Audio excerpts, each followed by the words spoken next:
мое море, прошу тебя, не выплюни меня на берег во время очередной бури твоих истерик. Я так давно тебя искал по грязным пресным руслам, зубами сеть рвал, напрягая каждый мускул. И я готов сожрать пуды твоей горчащей соли за то лишь, что ты здесь остаться мне позволишь, за то, что дальше мне дышать своей влагой. Кроме этого блага мне больше ничего не надо, это правда. Я за воду жадно набранную в жабры подарю тебе всего себя. Только не нужно, ладно, выбрасывать меня волной на берега изгибы и оставлять там подыхать, как ту другую рыбу.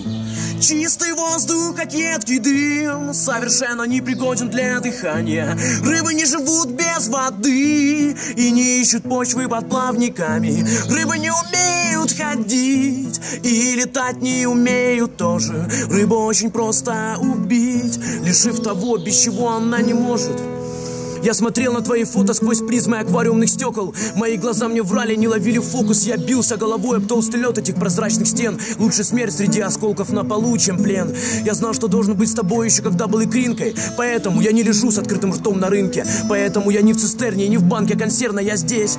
И я прошу тебя, не надо нервов. Я так давно тебя искал по грязным пресным руслам, зубами сеть рвал, напрягая каждый мускул. Пожалуйста, теперь не выплюни меня на берег во время очередной бури твоих истерик.